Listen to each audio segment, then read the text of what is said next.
Amen. Amen. Nous sommes toujours dans notre thème, comment négocier un nouveau départ. Et nous avions clôturé dimanche passé en disant à quelqu'un qui marche par l'homme nouveau, il manifeste 4 choses dont nous avions énuméré. Premièrement, une vie de justice. Deuxièmement, une vie de sainteté. Troisièmement, une vie de vérité. Et quatrièmement, une vie de renouvellement dans la connaissance de Dieu. Et nous avions dit, ces choses, l'homme ancien ne peut jamais les accomplir. C'est-à-dire marcher dans la justice, marcher dans la sainteté, marcher dans la vérité et marcher dans la connaissance, la croissance de la connaissance de Dieu. L'homme ancien est incapable. Et c'est là que nous avions dit, cet homme nouveau, pour y arriver, il ne peut que marcher avec qui? Avec le Saint-Esprit. Et c'est cela que nous voulons voir ce matin.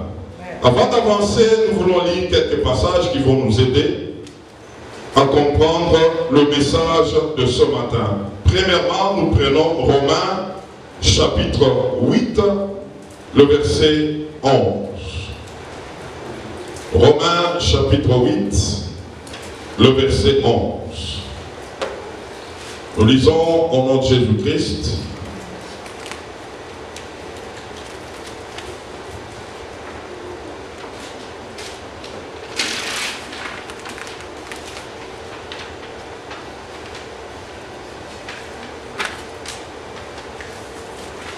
Nous sommes là.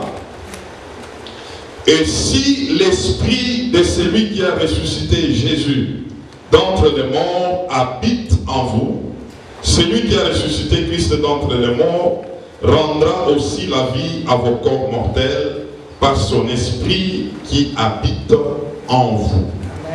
Amen. Et nous prenons Actes des Apôtres, chapitre 19, du verset 1er au verset 7. Actes des Apôtres, chapitre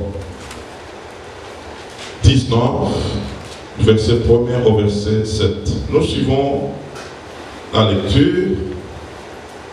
Pendant qu'Apollos était à Corinthe, Paul, après avoir parcouru les autres provinces de l'Asie, arriva à Éphèse. Ayant rencontré quelques disciples, et leur dit: avez-vous reçu le Saint-Esprit quand vous avez cru? Écoutez leur réponse. Ils répondirent: nous n'avons pas même entendu dire qu'il y ait un Saint-Esprit. Il dit: de quel baptême avez-vous donc été baptisés? Ils répondirent: du baptême de Jean. Alors Paul dit: Jean a baptisé du baptême de repentance, disant au peuple de croire en celui qui venait après lui, c'est-à-dire en Jésus. Sur ces paroles, ils furent baptisés au nom du Seigneur Jésus. Amen. Lorsque Paul leur eut imposé les mains, le Saint-Esprit vint sur eux, et ils parlaient en langue et prophétisaient. Amen. Amen. Nous prenons Jean chapitre 16, du verset 7 au verset 14. Jean chapitre 16, du verset 7 au verset 14. Cependant, je vous dis la vérité, il vous est avantageux que je m'en aille. Car si je ne m'en vais pas, le consolateur ne viendra pas vers vous. Mais si je m'en vais, je vous l'enverrai. Et quand il sera venu, il vous convaincra, il convaincra le monde en ce qui concerne le péché, la justice et le jugement. En ce qui concerne le péché, parce qu'il ne croit pas en moi, la justice parce que je vais au Père et que vous ne me verrez plus, le jugement parce que le prince de ce monde est jugé. Écoutez le verset 12. J'ai encore beaucoup de choses à vous dire, mais vous ne pouvez pas le porter maintenant. Quand le consolateur sera venu, l'Esprit de vérité, il vous conduira dans toute la vérité. Car il ne parlera pas de lui-même, mais il dira tout ce qu'il aura entendu et il vous annoncera les choses à venir. Verset 14, il me glorifiera parce qu'il prendra de ce qui est à moi et vous l'annoncera. Amen. Pour ceux qui écrivent, écrivez Jean chapitre 14, verset 26. Écrivez encore Jean chapitre 15, verset 26 toujours. Et nous prenons Actes des Apôtres chapitre 1, verset 1 à 5 et puis le verset 8. Actes des Apôtres chapitre 1, verset 1 à 5 et puis le verset 8. Théophile, j'ai parlé de mon premier livre, de tout ce que Jésus a commencé à faire et d'enseigner dès le commencement, jusqu'au jour où il fut enlevé au ciel, après avoir donné ses ordres par le Saint-Esprit aux apôtres qu'il avait choisis. Après qu'il eut souffert, il leur apparut vivant et leur en donna plusieurs preuves, se montrant à eux pendant 40 jours et parlant des choses qui concernent le royaume de Dieu. Comme il se trouvait avec eux, il leur recommanda de ne pas s'éloigner de Jérusalem, mais d'attendre ce que le Père avait promis, ce que je vous ai annoncé, leur dit-il. Car Jean a baptisé d'eau, mais vous, dans peu de jours, vous serez baptisés du Saint-Esprit. Verset 8. Mais vous recevrez une puissance. Le Saint-Esprit surviendra sur vous et vous serez mes témoins à Jérusalem, dans toute la Judée, dans la Samarie et jusqu'aux extrémités de la terre. Amen. Amen. Que le Seigneur vous bénisse abondamment. Amen. Ce matin, nous voulons comprendre comment l'homme nouveau doit marcher.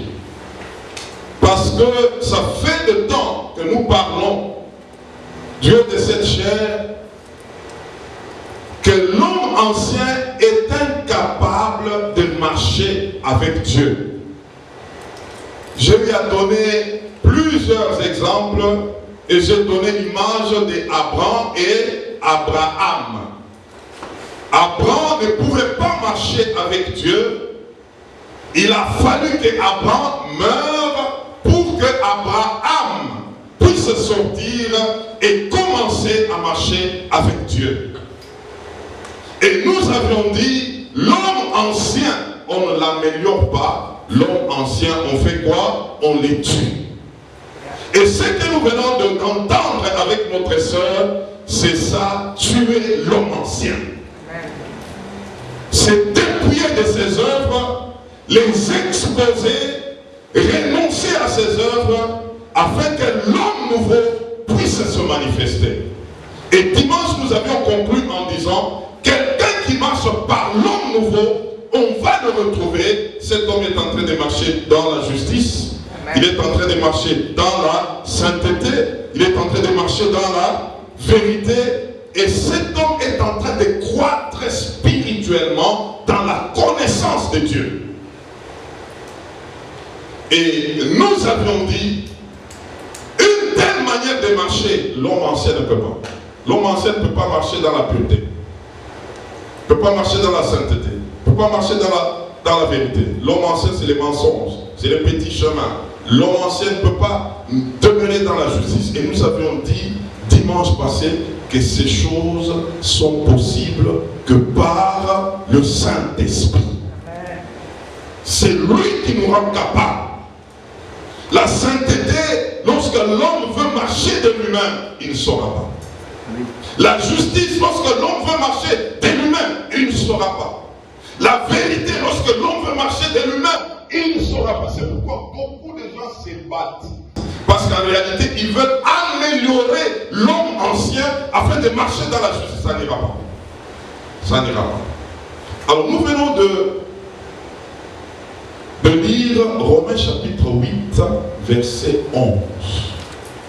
Paul est en train de dire, si l'esprit de c'est lui qui a ressuscité Christ d'entre les morts, habite en vous. Si cet esprit-là habite en vous, c'est qu'il y a des gens dont l'esprit-là n'habite pas. Il donne les avantages de quelqu'un habité par l'Esprit de Dieu. Il dit cet esprit-là va faire quoi? Il va, parce que c'est cet esprit qui a ramené Jésus à la résurrection. C'est que cet esprit, lorsqu'il habite en toi, il rendra aussi les membres de ton corps à la vie. Le Saint-Esprit s'appelle aussi l'esprit de vie. Jean chapitre 6, verset 63. La Bible dit, c'est l'esprit qui vivifie. Le Saint-Esprit a la vie. Donc si l'esprit habite dans quelqu'un, c'est la vie qui habite en toi. Le vrai problème, est-ce qu'il habite en toi? Ou encore, es-tu conscient de sa présence en toi? Ou encore, quelle est la place que tu lui donnes en toi? C'est cela le problème. Paul arrive à Éphèse. Il trouve des disciples. La Bible dit, c'était des disciples, ce n'étaient pas des païens. Là où il est allé, il leur pose la question. Et quelle était la question? Il dit, avez-vous reçu le Saint-Esprit lorsque vous avez cru? Ces gens regardent Paul, ils étaient à 12. Il dit, tu me parles du Saint-Esprit. Nous n'avons même pas jamais entendu parler de lui. Paul continue en disant, mais quel baptême avez-vous reçu? Ils ont parlé qu'ils ont reçu le baptême des gens. Paul a compris leur difficulté. Il dit, j'étais baptisé du baptême des gens. Le baptême des gens concernait amener les hommes à reconnaître Jésus. Mais le baptême de Jésus-Christ, c'est amener les gens à reconnaître le Saint-Esprit. Amen.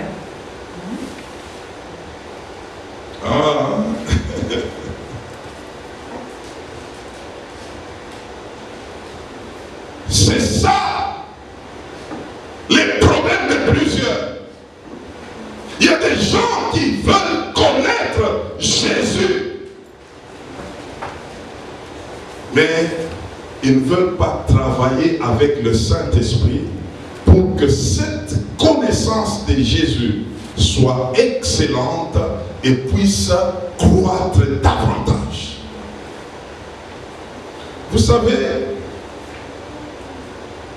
lorsque quelqu'un est né de nouveau, qu'est-ce qui se passe? Il faut qu'il y ait la parole qui est libérée. Et cette parole doit être attestée par le Saint-Esprit. Et l'introduction du Saint-Esprit dans la vie de l'homme, c'est là que l'homme devient enfant de Dieu. Nous sommes enfants de Dieu par le Saint-Esprit qui habite en nous. Quelqu'un qui n'est pas habité par le Saint-Esprit n'est pas enfant de Dieu. Alors, la difficulté de ces disciples d'Éphèse, c'est que c'était des gens qui étaient préparés, qui étaient passés par la repentance, et d'ailleurs plusieurs ont la confusion sur la repentance. J'aimerais vous dire que la repentance, ce n'est pas confesser le péché. La repentance, c'est tourner vers Jésus. Quand on dit à quelqu'un, répands-toi, c'est comme tu allais comme ça, on te dit, ne continue pas d'aller comme ça, mais donne tout. Et regarde à qui? À Jésus.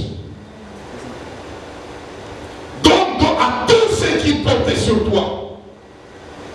Tous Mais autrefois, donne don à ces choses. C'est ça, métanoïa. Donner don à ce qui était du passé et regarder vers ce qui est devant toi et c'est vers Jésus. Ces gens avaient regardé Jésus. Mais maintenant, il leur manquait une autre chose. Ils devaient expérimenter une vie par le Saint-Esprit. Vous savez, je vous ai donné Jean chapitre 16, à partir du verset 4, verset 7. Jésus a commencé à parler du Saint-Esprit aux disciples à la fin de son ministère. Parce que Jésus savait que ces gens, malgré qu'ils parlaient, ils ne comprenaient pas. Pourquoi ils ne comprenaient pas? Parce que le Saint-Esprit n'était pas encore en eux. Pour que le Saint-Esprit arrive jusqu'à eux, il a fallu que Jésus meure, qu'il ressuscite et que Jésus les amène vers la chambre haute afin qu'ils attendent l'arrivée du Saint-Esprit. Et donc il avait une difficulté avec des gens qui les suivaient, mais qui n'étaient pas habités par le Saint-Esprit. C'est pourquoi, frère, avant que Jésus n'aille à la croix et ressuscite, tous ceux qui étaient avec lui étaient des païens. Vous comprenez, frère? Ils étaient des païens. C'est comme ça que Pierre a changé combien de fois? Les Thomas, les Judas Iscariote, les caissiers là, un caissier qui est en train de tripoter les choses, mais il a avec Jésus. C'était des gens qui étaient là, ils étaient doubles. C'est parce que le vrai problème, ils n'étaient pas habités par le Saint-Esprit. Frère, si le Saint-Esprit ne t'habite pas, tu ne sauras pas la vie chrétienne. Et encore, s'il n'est pas influent en toi, ça ne marchera pas. Vous savez, le Saint-Esprit peut habiter quelqu'un, mais d'une manière passive. Parce qu'il est tellement poli, il est ordonné. Lorsque tu crois au Seigneur Jésus, le fait de croire, tu as confessé Romains chapitre 10, verset 9, l'Esprit vient pour habiter en toi. Mais il habite d'une manière passive. Il faut les solliciter. Amen. Tu ne les sollicites pas, ils te regardent, frère. C'est pourquoi il y a des gens, tu peux pécher avec le Saint-Esprit en toi, mais il ne fait rien. Le fait que tu ne les sollicites pas, il ne fait pas son travail. Nous allons le comprendre ce matin. Jésus, pendant qu'il expliquait en Jean 16, il dit même qu'il vous est avantageux que je m'en aille. Si je ne m'en vais pas, le Saint-Esprit ne viendra pas. Mais lorsque je vais m'en aller, il va venir et il va vous parler de moi. C'est que la connaissance de Jésus-Christ, celui qui possède la clé de la connaissance de Jésus, c'est le Saint-Esprit. Maintenant, tel que nous sommes là, si tu veux connaître Jésus, il faut traiter avec qui? Avec le Saint-Esprit. Mais regardez maintenant l'état de cette église-là, on leur pose la question, connaissez-vous le Saint-Esprit? Ils disent qu'on n'a jamais entendu parler de lui. Ça veut dire que ces gens ne pouvaient pas connaître qui? Jésus. Celui qui les amène à connaître Jésus, c'est le Saint-Esprit. On peut accepter Jésus. Oui, Jésus vient par le Saint-Esprit, il habite en toi. Mais quant à la connaissance, à la croissance avec Jésus-Christ, c'est l'œuvre de qui? C'est l'œuvre du Saint-Esprit. Il faut traiter avec lui. Sans ça, personne ne peut marcher avec Jésus. C'est pourquoi, comme je vous ai dit, avant que Jésus n'aille à la croix et qu'il soit ressuscité, et tous qui les suivaient étaient des païens.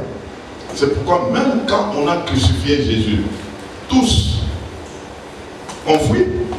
Et la Bible déclare, ils sont même rentrés chacun dans ses affaires. Oh, ils étaient avec Jésus avant. Chacun est rentré. Maintenant, qu'est-ce qui s'est passé? Nous nous retrouvons dans Acte 1. Quand Jésus était ressuscité, C'est là que l'affaire a commencé. Les femmes ont témoigné que non, nous sommes allés au tombeau, le tombeau est vide. D'ailleurs, quand ils ont parlé aux autres, les autres ne croyaient pas. La Bible dit que Pierre a commencé à courir vers les tombeaux. Jean aussi a commencé à courir vers les tombeaux. Effectivement, ils arrivent là-bas, tombeau vide. Ce Jean-là commence à revenir à lui. Que c'est tout ce qu'il nous disait. Et puis directement, le Seigneur apparaît devant Pierre. Pierre regarde, c'est le Seigneur. C'est que cet homme de Pierre, quand il regarde Jésus, il voit c'est le Jésus là qui était avec lui avant. Mais maintenant là, ils ont vu comment est-ce qu'il était mort. Et là, il va ressusciter. Vous savez, les apôtres, ce sont des gens qui n'ont pas confessé Romains 10, 1, 19, mais ils ont expérimenté Romains 19. Ils ont expérimenté les saluts. Les saluts nous disent, il faut confesser Jésus-Christ. Il était mort et ressuscité. Si tu les confesses, tu es sauvé. Mais eux n'ont pas confessé. Ils ont vécu. Ils ont vécu un Jésus qui était mort. Ils l'ont vu mourir. Et puis ils voient ce Jésus. Ils l'ont vu maintenant vivant. C'est pourquoi la foi des apôtres, c'était une foi authentique. Nous confessons par la foi, mais eux n'ont pas confessé par la foi. Ils ont vécu Romains 19. Ils ont vu un homme qui était avec eux avant de mourir. Ils l'ont vu mourir, et puis ils sont même rentrés découragés, et puis ils revoient la même personne. Et cette personne a mis 40 jours et 40 nuits avec eux, en train de les enseigner. Frère, là, même si tu n'as pas les oreilles, tu vas entendre. Tu vas entendre. C'est celui-là qui était mort. Nous l'avons vu mourir. Et nous le voyons ressusciter. C'est celui-là qui nous enseigne. Ah, c'est comme ça que quand Jésus leur avait dit, après les 40 jours là, que moi je vais monter au ciel. Vous là, ne rentrez pas chez vous. Allez dans la chambre haute. Et puis après, ça va dire toutes ces choses. Ils l'ont vu maintenant. Quelqu'un qui commence à monter. Il commence à monter jusqu'à disparaître dans les airs. Ah frère, quand il a disparu, personne n'est rentré chez lui. Et tous, chambre haute. Ils se sont dit, donc le reste de tout ce que Jésus a dit est vrai. Parce que ce sont des gens qui ont palpé la vérité. Toi et moi, nous avons la vérité par la foi, mais eux ont palpé la vérité. C'est pourquoi même dans leur langage, quand l'apôtre Jean est en train de dire, ces choses que nous vous annonçons, frères, ce sont des choses que nos yeux ont vues, que nos oreilles ont entendues, nos mains les ont palpées. Jean a palpé Jésus. Il arrivait des moments où Jésus, quand il enseignait, Jean était sur le ventre de Jésus. Donc c'était déjà qu'il y avait une foi authentique. Et c'est cette foi authentique qui les a amenés à expérimenter des choses.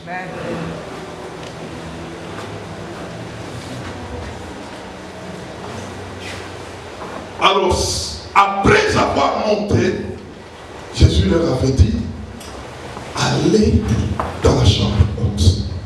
Allez attendre le Saint-Esprit. Il va venir. Et quand il viendra, vous serez mes témoins. Ce Saint-Esprit viendra habiter en vous. Cette promesse était tellement vraie pour les apôtres.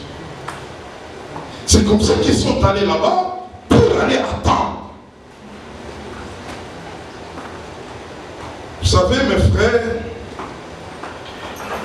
j'aimerais nous dire une chose, que le Saint-Esprit n'est pas une puissance, mais le Saint-Esprit a la puissance.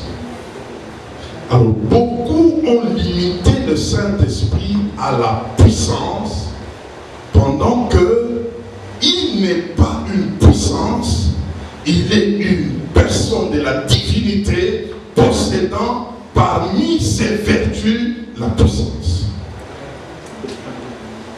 Alors c'est comme ça que beaucoup ont traité avec le Saint-Esprit comme une puissance, au lieu de traiter avec lui comme une personne de la divinité. Quand c'est une puissance, on les consulte en disant: viens Saint-Esprit, opère, viens Saint-Esprit, agis. Parce que c'est une puissance. Le Saint-Esprit n'est pas une puissance. Le Saint-Esprit a la puissance. Le Saint-Esprit a la sagesse. Le Saint-Esprit a l'intelligence. Le Saint-Esprit a les conseils. Le Saint-Esprit a la crainte de l'Éternel. Allons vers Ésaïe 11, verset 2. Nous retrouvons le Saint-Esprit de Dieu que le Saint-Esprit possède. Jésus a parlé aux disciples d'aller attendre dans la chambre haute, c'était pour que cet homme de la divinité, le Saint-Esprit, puisse descendre sur eux. Cet homme qui pouvait prendre le commande de toutes ces personnes. Cet homme qui pouvait maintenant diriger le peuple de Dieu. Ce n'était pas une puissance. Si nous lisons Ésaïe chapitre 11, le verset 2, nous retrouvons les 7 vertus du Saint-Esprit.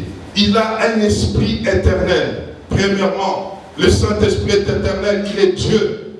Deuxièmement, le Saint-Esprit, il a la sagesse. Le Saint-Esprit, il a l'intelligence. Le Saint-Esprit, il a les conseils. Le Saint-Esprit, il a la force. Le Saint-Esprit, il a la crainte de l'Éternel. C'est un esprit de crainte de l'Éternel. Alors, lorsque quelqu'un est habité par le Saint-Esprit, dans ces 4 esprits, une telle personne ne peut que marcher dans la nouveauté de vie. Alléluia. C'est pourquoi Romains 8, Paul pose la question où il est en train de dire, il n'amène pas à l'affirmation. Il dit: si vous êtes habité par l'Esprit qui a ressuscité Christ d'entre les morts, si tu es habité par cet Esprit, tu ne resteras pas le même. Cet Esprit-là, avec tout ce qu'il possède l'éternité, possède la sagesse, possède l'intelligence, il possède la connaissance, il possède les conseils, il possède la force, il possède la crainte de l'Éternel. Regardez frère, c'est là que quelqu'un peut marcher dans la sainteté parce qu'il a un esprit de crainte de l'Éternel. C'est celui qui opère en toi. C'est celui qui te communique la vérité.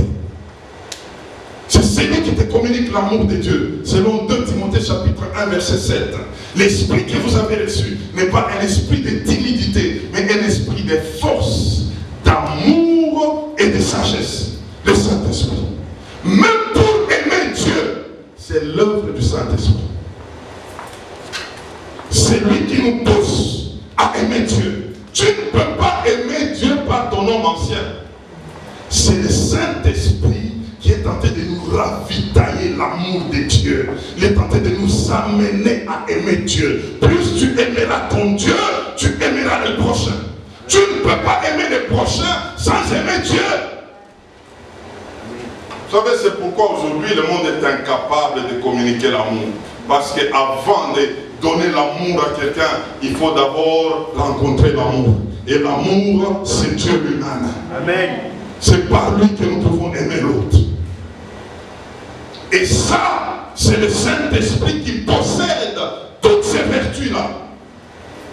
Et donc c'est pourquoi, quand quelqu'un dit habité par le Saint-Esprit, il est incapable de marcher dans la justice, dans la droiture. C'est que soit il n'est pas conscient de la présence du Saint-Esprit en lui, soit il a déjà mis le Saint-Esprit au repos. C'est lui-même qui est en train de conduire ses affaires. C'est lui-même qui est en train de faire toutes ces choses. Alors, le vrai problème ou la question de ce matin, c'est de savoir comment recevoir le Saint-Esprit et afin qu'il soit en activité dans ta vie.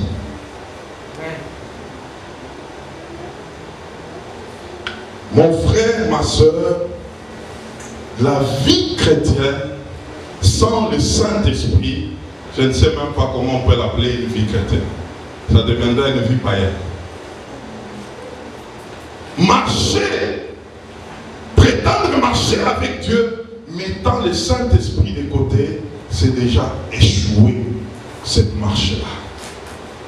C'est pourquoi Jésus, avant de monter, il a donné cette recommandation d'aller attendre.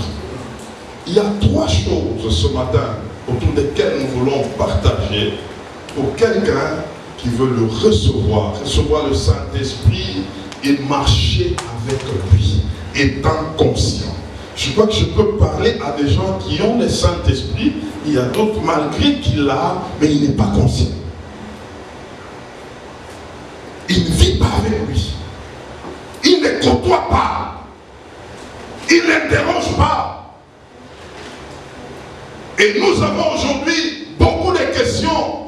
Quelqu'un te posait une question. Mais pasteur, dis-moi, faire ceci, c'est un péché. Aller à tel endroit comme ça, c'est un péché.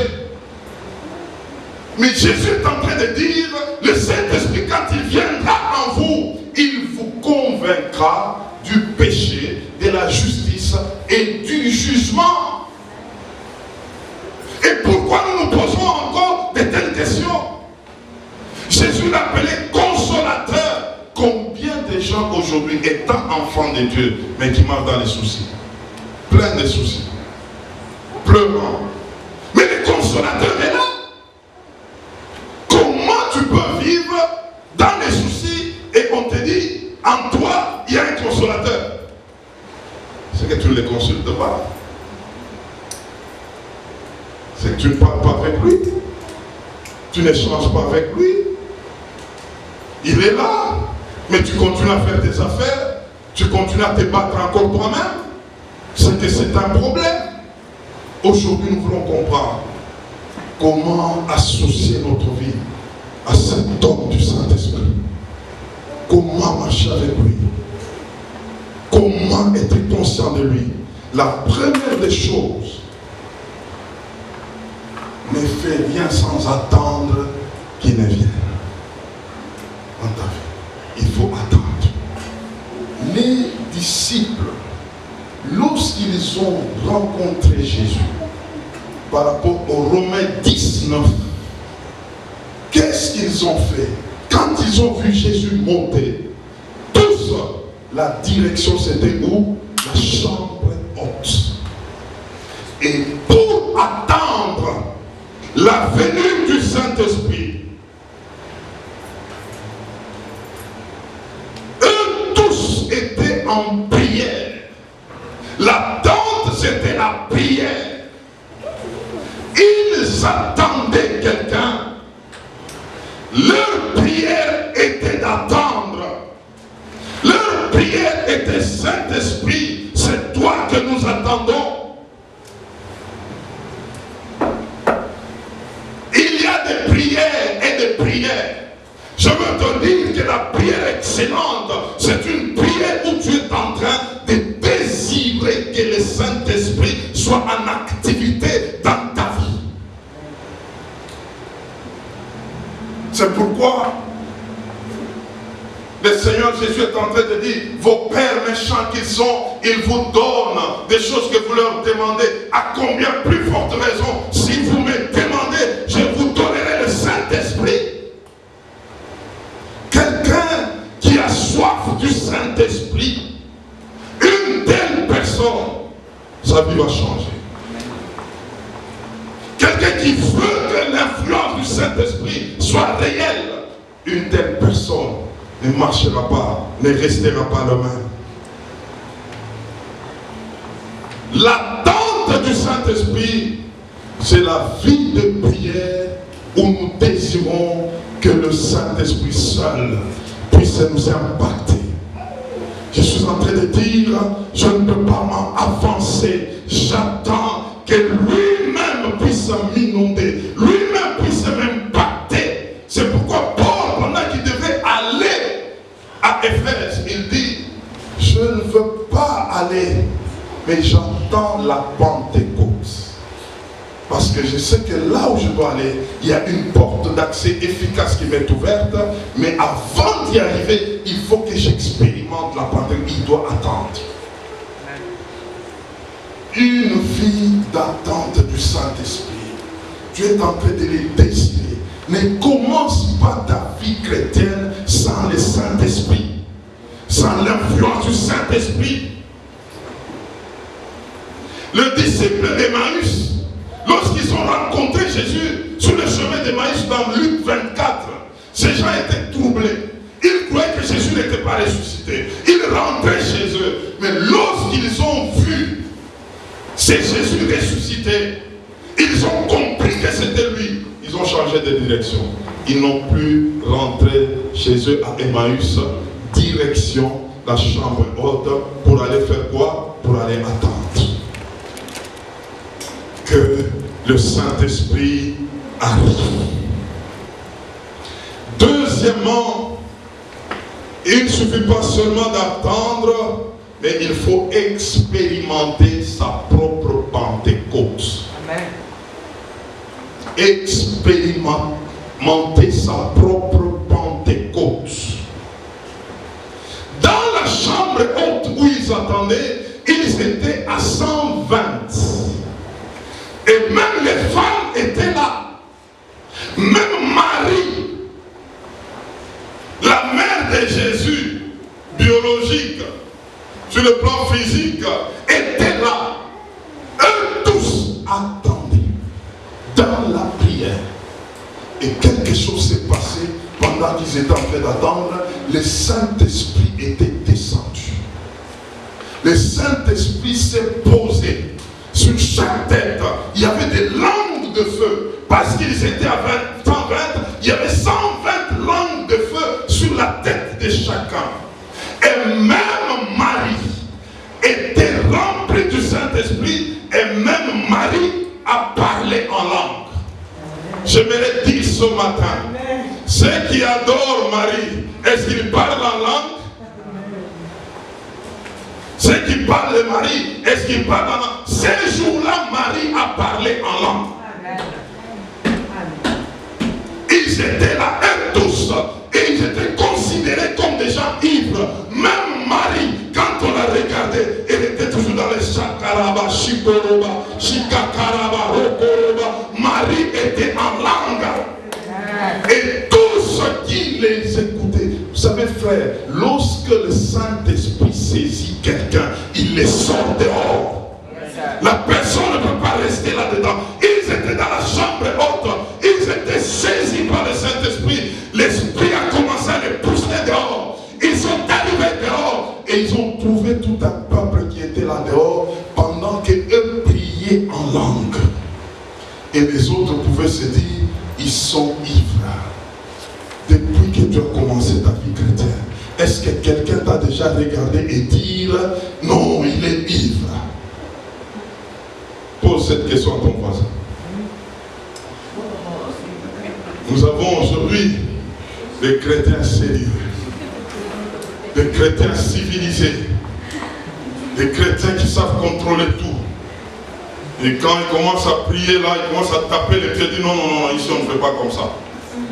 Non, non, non, non, il faut être civilisé. Quand le Saint-Esprit saisit quelqu'un, il l'amène dans l'ivresse. C'est pourquoi Éphésiens est en train de dire, ne vous enivrez pas de vin, c'est la débauche. Et moi j'interprète en disant, soyez enivrés du Saint-Esprit. Ils étaient enivrés du Saint-Esprit.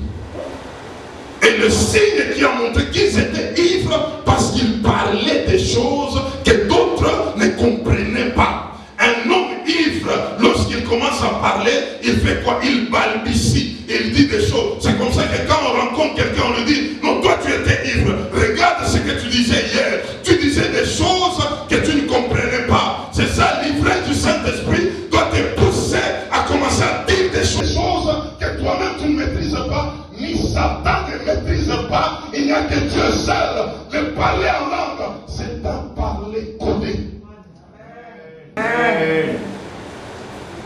Ça, le diable écoute le français, il écoute l'anglais, il écoute l'espagnol, il écoute, mais quand tu entres dans la langue codée, seul Dieu est en train d'entendre. C'est pourquoi la Bible parle, 1 Corinthiens 14, 2, celui qui parle en langue, il ne parle pas aux hommes, mais il parle à Dieu. Ce sont des mystères. Des mystères. Ces jours-là, le monde était en face des mystères. Ces gens, et la Bible déclare, pendant qu'ils parlaient, ils annonçaient le merveille de Dieu. Le merveille de Dieu. Le merveille de Dieu. Pendant que quelqu'un parle en langue, il est en train de proclamer les choses d'en haut. Le merveille de Dieu. Et ces jours-là, cette pratique avait tout changé. Et c'est comme ça qu'un certain Pierre pouvait s'élever. Sous l'envoi du Saint-Esprit, il a commencé à parler. Et il dit, ces gens ne sont pas ivres. Nous sommes qu'à la 9e heure. Ils sont remplis du Saint-Esprit. C'est ce que Joël avait dit.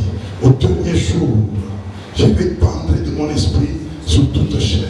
Et pendant qu'il parlait, la Bible déclare, les cœurs de tout ce qu'il entendait était touché.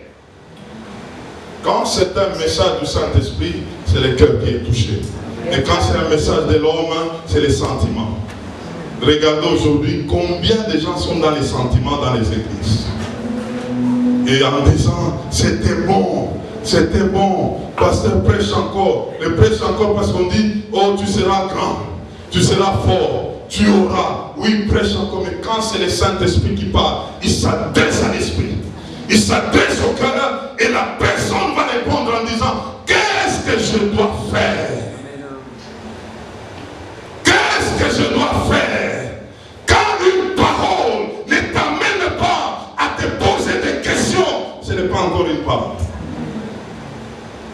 La parole de Dieu, quand elle arrive, elle vient pour secouer l'homme. Elle vient pour secouer l'homme intérieur. Elle vient pour amener quelqu'un, sort d'ici et va là-bas. Avance, enlève. C'est ça la parole de Dieu. Ces gens étaient vivement touchés. Et ils ont posé la question, que devons-nous faire? Pierre ne pouvait que dire, tournez-vous vers Jésus. C'est ça, répandez-vous. Tournez-vous vers Jésus. Et la Bible déclare ces jours-là, il y a eu combien de personnes qui se sont tournées? 3000. 3000. Conversion authentique. Conversion authentique. 3000 personnes parce que le messager et ceux qui l'entouraient et tous étaient remplis du Saint-Esprit. Beaucoup de gens se posent la question. Il y a même d'autres qui ont interprété en disant que la puissance, les œuvres de Dieu étaient seulement pour les apôtres. Vous savez pourquoi? Parce que beaucoup ont constaté que les œuvres qu'ont faites les apôtres ne se manifestent pas maintenant. C'est comme ça qu'ils ont commencé à dire que ça c'était pour eux seulement. Mais j'aimerais vous dire que Dieu est le même hier, aujourd'hui et éternel. Le problème, c'est le troisième point que j'aimerais souligner, qui était le secret des apôtres. C'était la dépendance totale au Saint-Esprit. Quand ils ont expérimenté la Pentecôte, ils ont expérimenté la conversion de 3000 personnes. Ils se sont dit non. Donc travaillons avec lui. Travaillons avec le Saint-Esprit. Regardez les résultats du Saint-Esprit. Donc soyons dépendants de lui. C'était ça le secret. savez, il y a des termes. Prenons dans Actes chapitre 15. Il y avait une conférence à Jérusalem sur le point de vue qui était différent. Ils sont allés dans une conférence. Mais la Bible déclare, quand ils ont conclu l'affaire, regardez comment est-ce qu'ils ont parlé. Ils ont dit, bon, nous venons d'arrêter des choses. Là c'est Acte 15, 28. Qu'est-ce qu'ils ont dit? Le Saint-Esprit et nous avons arrêté telle chose. Ils ont parlé de qui? Du Saint-Esprit. Nous sommes dans Acte 13, de 1 à 3. Les gens priaient. Et la Bible déclare, le Saint-Esprit a dit, mettez-moi à part Paul et Barnabas. Le Saint-Esprit, il a parlé. Ces gens-là, ils dépendaient du Saint-Esprit.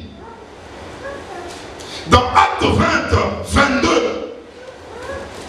Paul devait aller à Jérusalem. Il dit, étant lié au Saint-Esprit, je dois m'en aller vers Jérusalem. Étant lié au Saint-Esprit. C'était des gens qui ne faisaient rien sans qui? Sans le Saint-Esprit. Parce qu'ils avaient expérimenté cet homme du Saint-Esprit. Ils avaient expérimenté. Ils ont compris que la vie chrétienne, sans lui, tu ne peux rien faire.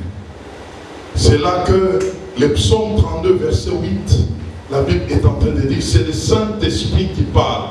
Je t'instruirai. Je te conseillerai.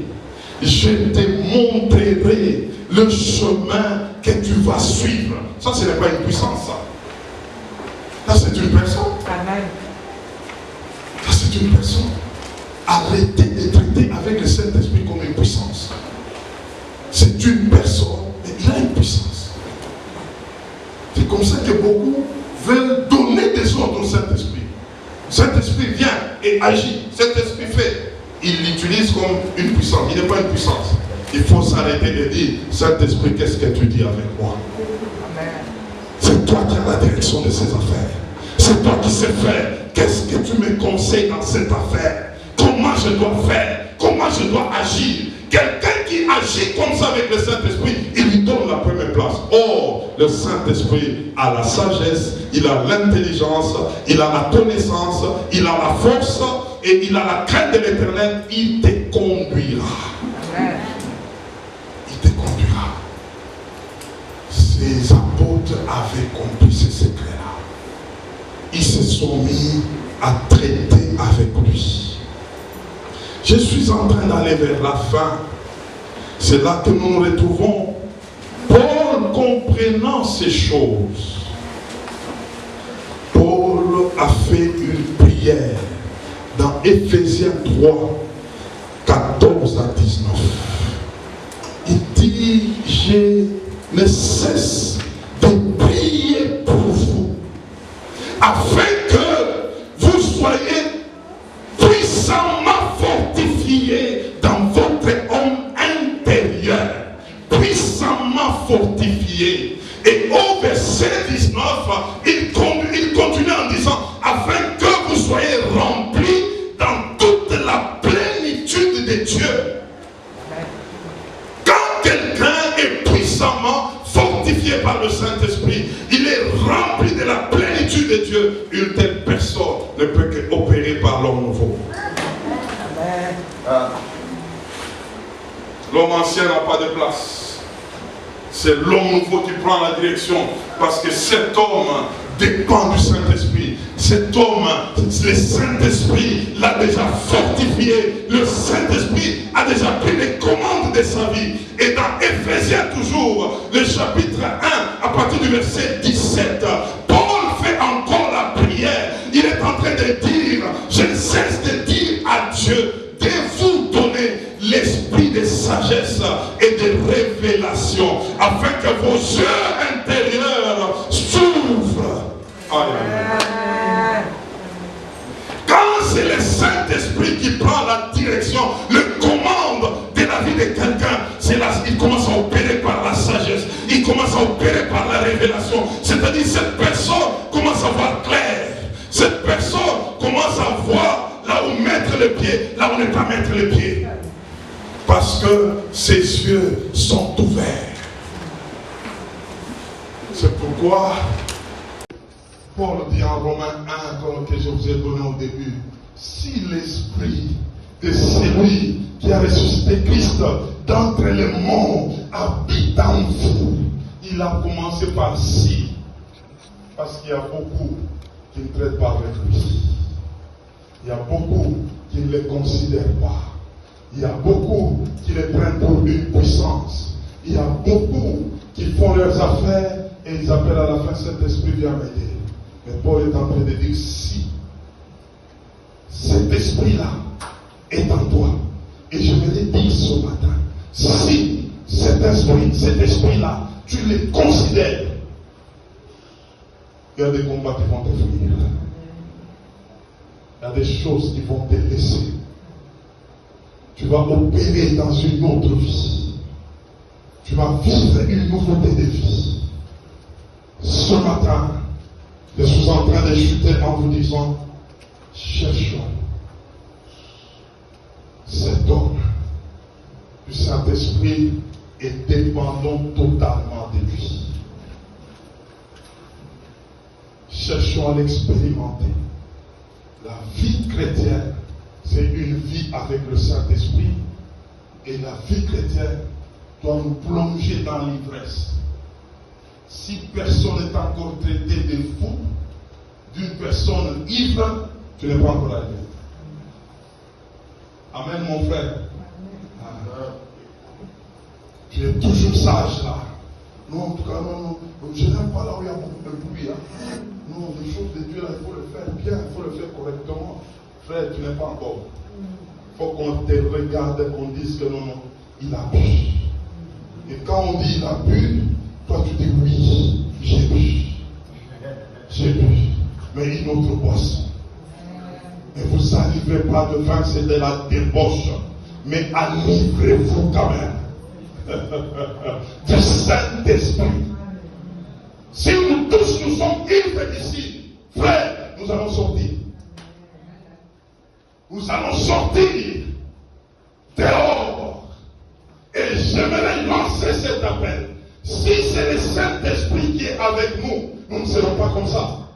Si c'est le Saint-Esprit qui est avec nous, nous verrons les nations ici. Et dès qu'il a dit, il nous envoie, non pas pour rester dans le confort, il nous envoie pour que quelqu'un apprenne qu'il y a un Dieu. Et je déclare ce matin que cette église, c'est une église multiraciale. Parce que le Saint-Esprit est là. Nous allons les gagner. Nous allons les prendre. Ils viendront. Ils vont arriver et nous allons casser ces lieux ici.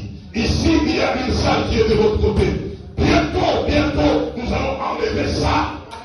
Parce que le Saint-Esprit est en train de nous pousser dehors. Oh, je vois quelqu'un que le Saint-Esprit est en train de sortir. Je le vois aller. Je le vois sortir. On est en train de le regarder. On dit il est fou. Il dit oui, je suis fou, mais fou de Jésus. Alléluia. L'heure a sonné, frère, pour que quand quelqu'un te regarde, il est en train de voir la lumière, en train de briller en toi, et la personne commence à te poser des questions. Qu'est-ce qui s'est passé dans ta vie? Comme la sœur est passée ici, personne ne lui a dit de passer, mais c'est le Saint-Esprit. Et que si elle peut aller encore, commence à parler au lycée, commence à parler dans sa maison, chez ses amis, que mes amis, écoutez-moi, j'étais dans le monde, mais quand le Saint-Esprit m'a touché, voilà ce qu'il a fait. J'ai dû faire tomber toutes ces choses, et ces hommes diront, que devons-nous faire aussi? Et c'est là qu'elle dira tout simplement, croyez au Seigneur Jésus-Christ, vous serez sauvés. Et la moisson va encore s'ajouter. Frère, c'est temps à sonner. Que Dieu bénisse sa parole. Amen.